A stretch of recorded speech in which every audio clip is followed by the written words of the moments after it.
Welcome or welcome back to Wired Gaming for some more on, well, the latest controversy, and that is To The Moon Expo. Now, some of you may notice I did a video on this on Wednesday. That's because I attended, and recently, well, over the past few days, the event has been getting a hell of a lot of shit online. And I mean a hell of a lot of shit. And I do think a lot of it isn't really justified. Now, I'm not defending absolutely everything about the event and To The Moon Expo, but I think a lot of the shit that's been put out there is a bit harsh and not purely about the intentions or the actual festival itself. Some people have just got a bit of an agenda, it seems, jumping to certain conclusions without any evidence whatsoever. Now, I'm not by any means saying that To The Moon Expo was amazing and phenomenal, because it was far from that. It was not the greatest at all. And I am not that fussed because I got a key. I still had to pay for travel and everything. Well, not a key, sorry, a ticket. But if I'd paid for a ticket, yeah, I'd be a little bit miffed. Now, before we go into the major details, if you are new here because of all the To The Moon Expo stuff, welcome, Wired Gaming. Cover lots of survival stuff. We upload every 4 days. And I don't normally do videos like this, which is why I haven't got a face cam. I did used to stream, facecam broke, stopped streaming for a while and just haven't got back round to getting back into it. So it's obviously just my voice with some 7 Days to Die in the background because, well, it's a cool game. Now, I've already done a video on actual To The Moon Expo and my thoughts, feelings and the experience of the day, which wasn't the greatest, but it wasn't an absolute shit show or a scam as some people are calling it. If you do want to see the video on the day itself, that is in the description down below, so make sure you check that out. It was alright. It wasn't terrible. Now, the tickets came in at 30 quid for the day, or I think it was £59 something for the 2 days themselves. Now, the fact that this thing was on a Wednesday and a Thursday means obviously you're not going to have the mad attendance that you'd normally see at some of the bigger expos or conventions, so that's completely understandable. And then, obviously, they were already off to a bad start with the event being delayed by 2 hours. Creators were meant to get access from 9 AM, and then you were able to stay until 8 PM. Now, we got an email later on that the event wasn't actually going to be opening until 11. The original opening time was 10 AM for general public, 9 AM for creators. Then they changed that because of the, well, weather, apparently. Now, the weather was really, really bad in the Midlands on the Tuesday and the Wednesday and the Monday as well. And the rain just got worse and worse, so there was a decent amount of flooding, which definitely could have accounted to certain people not being able to get there on time for when the event originally was intended to open. So they pushed the opening time back to 11 o'clock instead of the original opening at 10, which I would assume creators would be able to then get in at 10 instead of 9. Now, my train was already delayed because of the weather. Usual stuff. There's leaves on the tracks because we can't deal with that here in the UK. It's just too much. Leaves on the track or some shite. And it took me ages to get there. Originally, I was meant to get there at 20 to 9. I ended up getting there at, I think, just before 10 o'clock. So a little bit later than intended. So the delay wasn't too much of an issue for me, but I can understand why that would be annoying for the people that had travelled miles. There were some people that had travelled over 600 miles from the top of the country. So that's a hell of a long way to go. And I completely understand that means a lot of fuel time, a lot of maintenance on your vehicle, and obviously you've probably got somewhere to stay over. So you would have lost a decent chunk of money for an event that, no, wasn't worth the amount of money that you would have paid. I will 100% agree with that. Now, a lot of people are saying that it's a scam, and they are crypto bros, so they must be scamming people, which I haven't actually seen any solid, tangible evidence of this. Somebody did find a company's house report with one of the directors leaving the company in September and then completely stepping away from the company in November. Now, is that conclusive evidence of a scam? No, definitely not. Could it be a tax write-off? Quite possibly, but there's no actual evidence of that. There are a lot of people just assuming that because these guys have promoted cryptocurrencies in the past, then these guys must be scammers. Now, I hate to break it to people, but crypto is part of the world. It's there. Some people are going to be into it, and it doesn't mean that just because somebody is invested in crypto or NFTs or that side of the financial markets, that doesn't make them instantly a scammer. I didn't see anything about crypto in any of the promotional material or anything like that for the actual expo itself. So just because the the creators or organizers are into crypto and actually follow it doesn't mean that they're there to just try and shill you some sort of coin and scam you on the door, because that's not what happened. And a lot of people are jumping to a conclusion that, oh, they're just scamming people and took people's money. No, they're not. Let's consider it an early access title. Somebody makes an early access game, it's not that great at the start, because there's not that much of a budget there, there's not that many people that are there playing it, so there's not going to be that much interest in it. And that's the same with most things in life. The Expo's going to be like that. It was their first event. No, it wasn't good. It was, I'd say, meh. The best thing about it was the indie games, and there was a hell of a lot of those there. But just because they're affiliated or have done some sort of crypto in the past doesn't mean that they're out to scam you. A lot of people these days do have crypto in some sort of asset or some sort of retirement or investment or savings account. Now, the only real thing that I can find from them that is, well, pretty much a lie are the fact that they said there'd be over 150 vendors there, and then they also said that there would be 15,000 people showing up.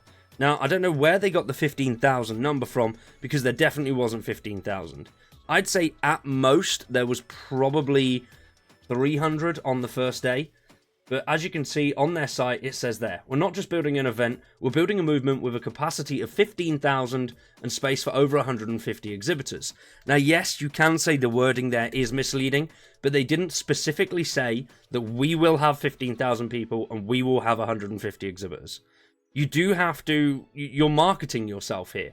So they are going to have to oversell it a little bit so people are more interested. If you turn around to people and say, oh, we'll probably have 50 people and 4 indie games and 1 exhibitor, which was closer to the truth, yes, I'll admit that.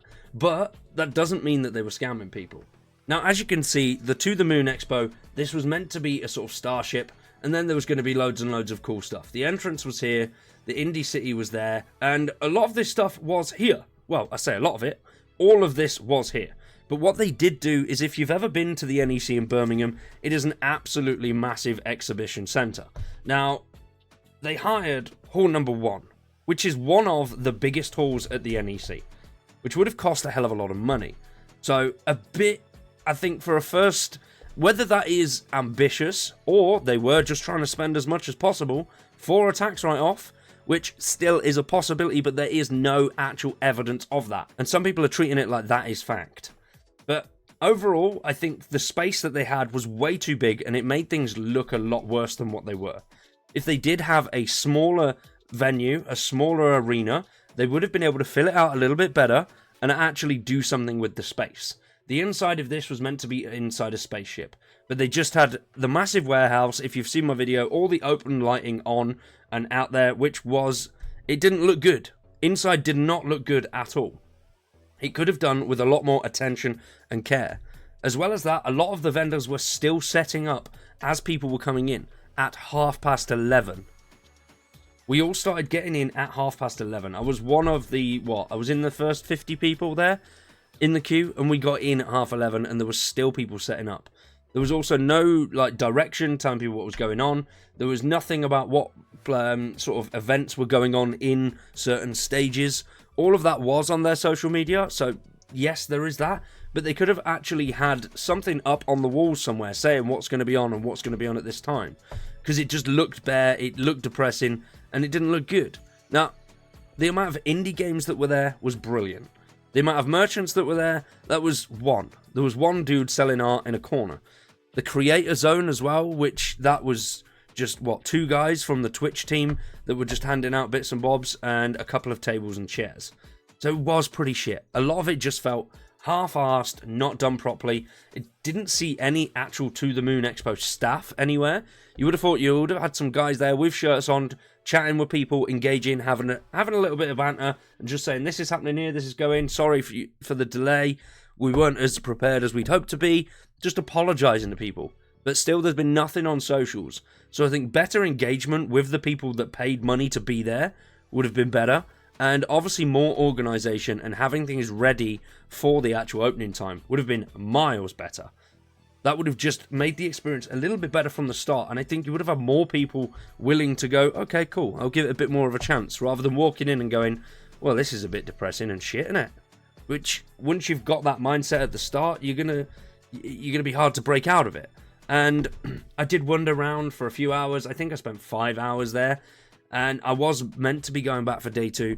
I didn't go back for day 2 because there wasn't enough there to actually do. Now, scamming, once again, coming back to that, they offered something, they did deliver. But they didn't deliver very well. They still gave people something. There was an event there. There was retro stuff there. But everything did feel very slapdash. And just, let's just slap it out. It's done. Let's get people in. So, yeah, bit disappointing. I have a theory that potentially they did get there on the morning of, started setting up and went, oh, fuck, we're not ready. So we're going to have to delay it by an hour. And then tried to delay it even more. And then when people were coming in, there was a few hundred people in the queue. There were one person there scanning tickets and handing out wristbands. You could have had a lot more people on there to get people in and through quicker. But they chose not to do that. So I do think, on their part, a lot of things went very wrong. But jumping on, calling them scammers, I've also seen people saying that, oh, you can expect this because one of the co-founders follows Elon Musk. One of them retweeted Donald Trump. Seriously? Fucking grow up, man. Who cares what they've done on their social media? They're not shilling you their social media. They're showing you that there is a To The Moon Expo page. There is all of that. I think somebody's political leanings outside of that shouldn't really come into it. But it seems like there are definitely a certain few people that are going after them just because of that.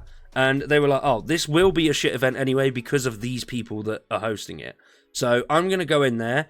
I'm going to tell myself it's shit and it will be shit.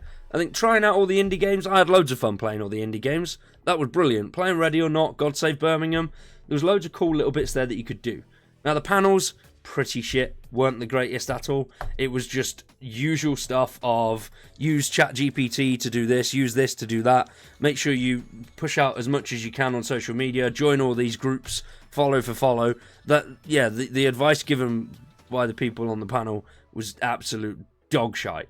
It's something you do when you first get in to streaming or anything like that. Like literally the first week, and you start follow for follow, and you post on all sorts of random stuff. It's not how you effectively grow a brand and well, do it right. I mean, I can't really talk. I've had this channel for a couple of years and I'm at 20k. I just do it because I'm enjoying it. If it goes well, great. If it doesn't, it doesn't. It's just there. It's just something that I use to pass the time and I enjoy doing. And I appreciate people that stick around for it. I've also seen a bunch of people saying that the panels and the speaks weren't diverse enough. Man, where'd you... Oh, shit, seriously. Meritocracy, people! Doesn't matter what colour somebody's skin is, what sex they are, what gender they are, none of that matters. Are they good? Are you getting them there for a certain reason? Because you want them to talk about a certain thing? Yes, cool. Is that the best person to do that? Yes, cool. Let's have that person. It doesn't matter what people's skin or any of that is. Judge someone on whether they're a good person or whether they're a cunt. And I will add that meritocracy is definitely the reason these guys won't be back. I would highly doubt that these guys are going to make a comeback next year. Because this event wasn't good enough to warrant a comeback. I mean, if they do pull it out the bag and actually make a decent event next year, we'll have to wait and see. But the meritocracy is there to show, oh, these guys weren't that good the first time round, so we're not going to give them a chance the second time round. Diversity, you can't force it. If you hire a bunch of developers and get a bunch of people that were playing parts in Kingdom Come Deliverance 2, you don't get to swap out that cast. That's the cast of Kingdom Come Deliverance 2. Or you get developers of Fallout London. You don't get to swap out those. They are who they are. And then on the panels, they got people that they thought would be interesting. And some of them really, really weren't. But yeah, they could have made better choices there. But the whole diversity thing, I don't know why that needs to be brought into it. If they were shit, they were shit. And if they were good, they were good. Now, I've also seen a bunch of people saying that the creators are all homophobes. And obviously, like I said, their political leanings, they follow Elon Musk and seriously grow up. Just, it doesn't matter. If somebody's a decent person and you can speak to them, great. And if they're a cunt, don't speak to them. But if a developer makes a really, really good game, but he's like, oh, I'm not a fan of this certain thing. Don't play the game. Don't buy it, then complain about it because of how that person leans politically or ideologically or philosophically. You don't just take the experience on its merits, not the developers. So, which is what I think with this should be the same. To the Moon Expo, take the experience for what was there on the day. If the devs are a bit shit, I keep saying devs, I mean the creators, you know what I mean. The hosts, if they are a bit shit, then yes, they're a bit shit. But whatever they do doesn't really change that. There's also loads of people complaining that they use certain amounts of AI. Same with crypto. AI is a part of our world, whether you like it or not. People are going to use it. In fact, the vast majority of people do use it to aid their lives, and vast majority of people use it without even realizing they're using it. So it is there. Now, I completely get the actual artwork perspective. I use AI, when I created my second channel, I used AI to create a draft of what I wanted, and then I sent that off to an artist, because I'm not very creative like that when it comes to drawing and making things up. So I used an AI to create a draft of what I wanted, and then I sent that off to an artist who did a brilliant job with the Space Cowboy logo and the actual avatar itself. So brilliant for that. Hats off to them for that one. I've had that for a few years, and if I need any more work, I'll be going back to her. Absolutely brilliant artist. So I think AI can help you with the process. And yes, they did use some AI with certain things, and then people said, no, that's a bit shit, and they took a lot of that down, apparently, which obviously not there, so I've not seen that. But they have used AI with certain bits inside and some of the artwork, which, if you don't have the money to pay an artist, and you are trying to do something like this on a budget, I do get that. But then again, doing it on a budget, hire and haul one at the NEC, those two things definitely conflict. Now, I have rambled on. There was no actual format for this video. I just knew I had the thoughts there, and I wanted to speak about it, because a lot of people are just shitting on these guys for trying to do something that turned out to be shit. It weren't great, but they tried, and if it is a scam, you know what? Fine, then yeah, it's a scam. But at the moment, there's no evidence out there of them trying to scam people. They tried to do something. They did deliver something. It just wasn't what people wanted. Well, it was what people wanted, it just wasn't living up to expectations. If this is the first time that they've done an event like this, which from what I've seen, it does seem like this is the first time they've ever done one, then it's not going to be great. It ain't going to be perfect. It doesn't... You're going into this with no experience. I think they're trying to do what they can do with the budget that they had, and I don't think this was malice.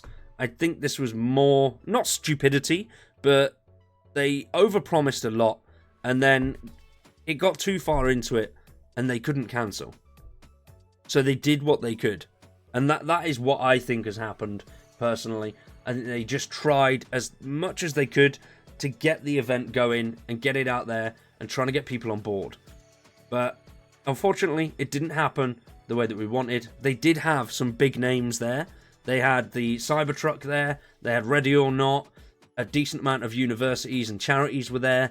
Now, if they were a complete scam, why would they have charities, universities, and some pretty big names in the gaming space there? They even did a massive esports tournament with apparently a 50k prize. Whether that's been paid out yet, we'll have to see. But that will be a telling factor. Hopefully it does get paid out, but I don't know. Maybe that's all they've got left and they have to give out the 50k and then they'll dissolve the company.